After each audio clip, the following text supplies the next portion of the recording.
सांस लेने वाली कुमाऊं हिमालय के बीच बसा कैंची धाम आस्था और शांति का प्रतीक है। यह पवित्र स्थान अपनी आध्यात्मिक आभा के लिए प्रसिद्ध अनगिनत भक्तों और जिज्ञासु आत्माओं को आकर्षित करता है, जो सांत्वना और ज्ञान की तलाश में है। चमत्कारों और दिव्य हस्तक्षेप की कहानियां इसके पवित्र हॉल में गूंजती हैं, जो आने वाले सभी लोगों के दिल और दिमाग को मोहित कर लेती है। कैंची धाम सिर्फ एक मंदिर नहीं है, यह एक अनुभव है, आस्था की गहराई और ब्रह्मांड के रहस्यों की यात्रा।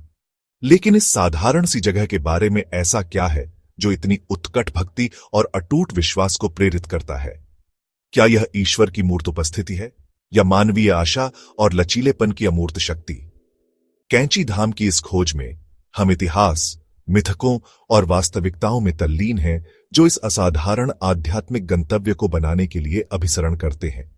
हम नीम करोली बाबा, रहस्यमय संत जिन्होंने इस पवित्र भूमि को सुशोभित किया और लाखों लोगों को प्रेरित करना जारी रखा, की कहानी को उजागर करेंगे। हम चमत्कारों के किस्सों की जांच करेंगे, विश्वास को तथ्य से अलग करेंगे और मनोवैज्ञानिक और सामाजिक कारकों की खोज करेंगे जो अलौकिक में विश्वास में योगदान करते हैं। हमारे साथ जुड़ें, क्योंकि हम कैंची धाम के केंद्र की यात्रा करते हैं, न कि खंडन या अस्वीकृत करने के लिए, बल्कि यह समझने के लिए कि इस जगह का उन लोगों पर गहरा प्रभाव पड़ता है जो विश्वास करते हैं, क्योंकि विश्वास के दायरे में यात्रा ही अक्सर गंतव्य से अधिक खुलासा करती है। कैंची धाम की कहानी 1960 के दशक में नैनीताल जिले में आए एक पूजनीय संत नीम करोली बाबा के जीवन और विरासत के साथ जटिल रूप से जुड़ी हुई है। मंदिर के निर्माण से पहले यह सुरम्य घाटी हिमालय का एक शांत, साधारण सा कोना था। किंवदंती है कि बाबा, जो अपने अप्रत्याशित स्वभाव और गहरी आध्यात्मिक अंतर्दृष्टि के लिए जाने जाते थे, ने इस स्थान को इसकी शांत सुंदरता और शक्तिशाली ऊर्जा के लिए चुना था। उन्होंने एक ऐसी जगह की कल्पना की थी जहां जीवन के सभी क्षेत्रों के लोग इकट्ठा हो सकें, अपने भीतर से जुड़ सकें और परमात्मा का अनुभव कर सकें। स्थानीय ग्रामीणों और समर्पित अनुयायियों के सहयोग से कैंची धाम आश्रम आकार लेने लगा। एक मामूली सभा स्थल के रूप में जो शुरू हुआ, वह धीरे धीरे एक विशाल परिसर में बदल गया, जिसमें मंदिर, ध्यान कक्ष और भक्तों के लिए रहने की जगह थी। आश्रम का निर्माण बाबा की तरह ही अपरंपरागत था। कोई ब्लूप्रिंट नहीं था, कोई भव्य योजना नहीं थी, केवल अंतर्ज्ञान का मार्गदर्शन और बाबा के दृष्टिकोण में विश्वास करने वालों का अटूट विश्वास था। नीम करोली बाबा, जिन्हें उनके भक्त प्यार से बाबा कहते हैं, एक रहस्य बने हुए हैं। उनका जीवन रहस्य और लोक कथाओं में डूबा हुआ है।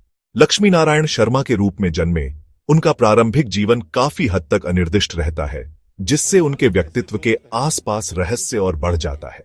बाबा अपने अपरंपरागत तरीकों के लिए जाने जाते थे, अक्सर सामाजिक मानदंडों और धार्मिक हठधर्मिता को चुनौती देते थे। उन्होंने प्रेम, करुणा और निस्वार्थ सेवा के महत्व पर जोर दिया, जो पूजा के सबसे सच्चे रूप हैं। बाबा के चमत्कारों की कहानियां प्रचुर मात्रा में हैं। बीमारों को ठीक करने से लेकर वस्तुओं को भौतिक रूप देने से लेकर एक ही समय में कई जगहों पर प्रकट होने तक। जबकि कुछ इन वृत्तांतों को अतिशयोक्ति या लोक कथाओं के रूप में खारिज करते हैं, अन्य लोग उन्हें उनकी आध्यात्मिक शक्ति का प्रमाण मानते हैं।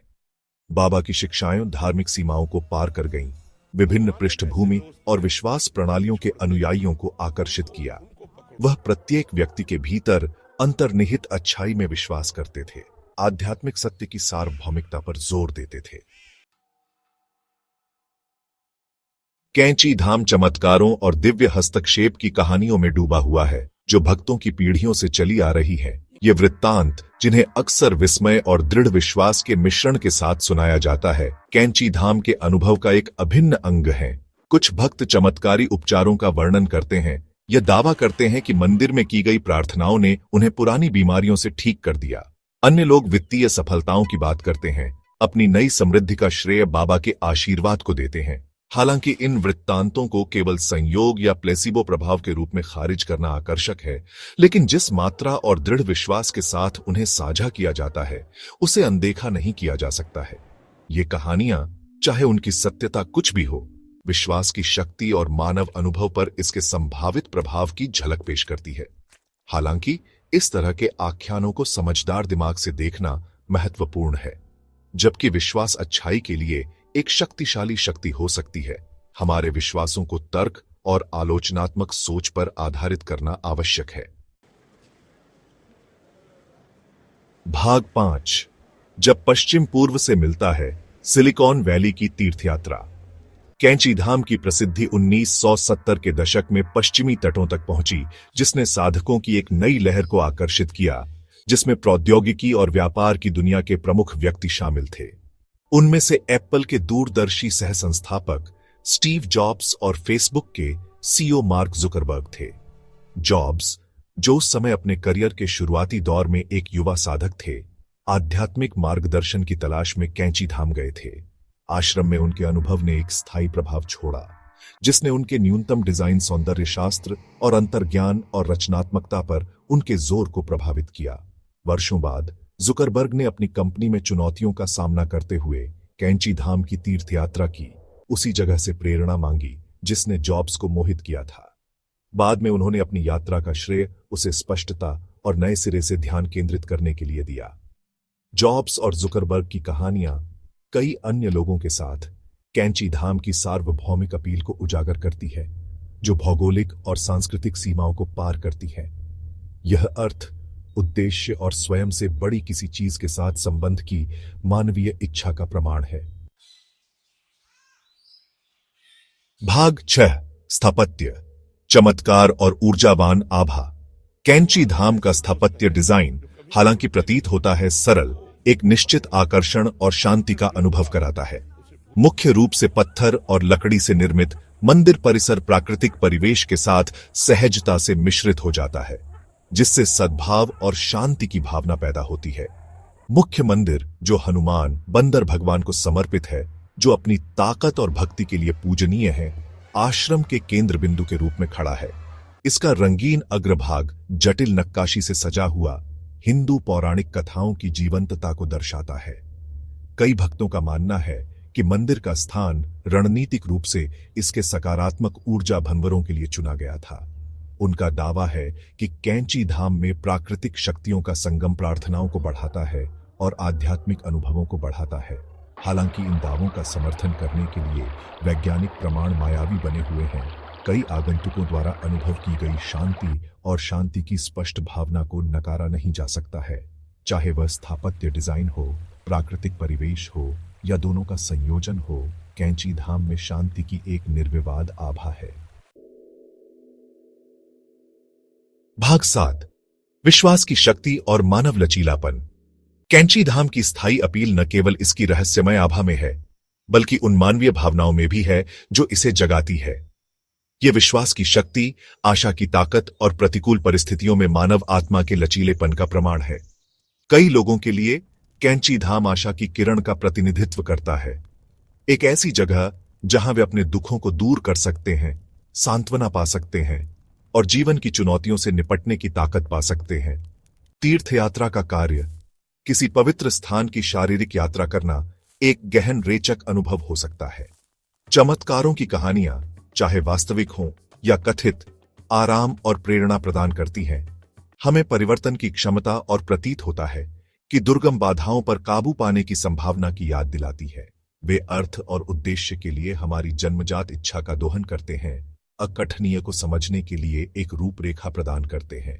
कैंची धाम कई मायनों में हमारी अपनी आशाओं, भयों और आकांक्षाओं को दर्शाने वाले दर्पण का काम करता है। यह हमें परिस्थितियों के सबसे चुनौतीपूर्ण होने पर भी अर्थ और सांत्वना खोजने के लिए मानव आत्मा की शक्ति की याद दिलाता है। भाग 8। मिथकों का खंडन, वास्तविकताओं को अपनाना। जबकि कैंची धाम का आध्यात्मिक महत्व निर्विवाद है, इसकी पौराणिक कथाओं को आलोचनात्मक नजरिए से देखना आवश्यक है।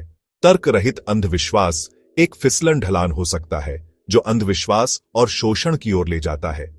यह याद रखना महत्वपूर्ण है कि चमत्कार परिभाषा के अनुसार वैज्ञानिक व्याख्या की अवहेलना करते हैं, जबकि व्यक्तिगत अनुभवों और उपाख्यानात्मक साक्ष्यों का मूल्य होता है। उन्हें अलौकिक घटनाओं के अकाट्य प्रमाण के रूप में प्रस्तुत नहीं किया जा सकता है। अलौकिक के लिए मान्यता प्राप्त करने के बजाय शायद हम कैंची धाम को मानवीय विश्वास की शक्ति और सकारात्मक परिवर्तन को प्रेरित करने की क्षमता के प्रमाण के रूप में देख सकते हैं। असली जादू चमत्कारों में ही नहीं है, बल्कि उस परिवर्तन में है जो वे व्यक्तियों के भीतर प्रज्वलित करते हैं। एक संतुलित दृष्टिकोण को अपनाकर, जो विश्वास की शक्ति और आलोचनात्मक सोच के महत्व दोनों को स्वीकार करता है, हम वास्तव में कैंची धाम के सार और इसकी स्थायी विरासत की सराहना कर सकते हैं। भाग 9। निष्कर्ष। अपना खुद का कैंची धाम ढूंढना। तो क्या कैंची धाम चमत्कारों का स्थान है या महज संयोग? इसका उत्तर अंततः प्रत्येक व्यक्ति के भीतर है। विश्वास स्वभाव से, गहराई से व्यक्तिगत और व्यक्तिपरक है। कैंची धाम के लिए जिम्मेदार अलौकिक घटनाओं में कोई विश्वास करता है या नहीं, यह अप्रासंगिक है।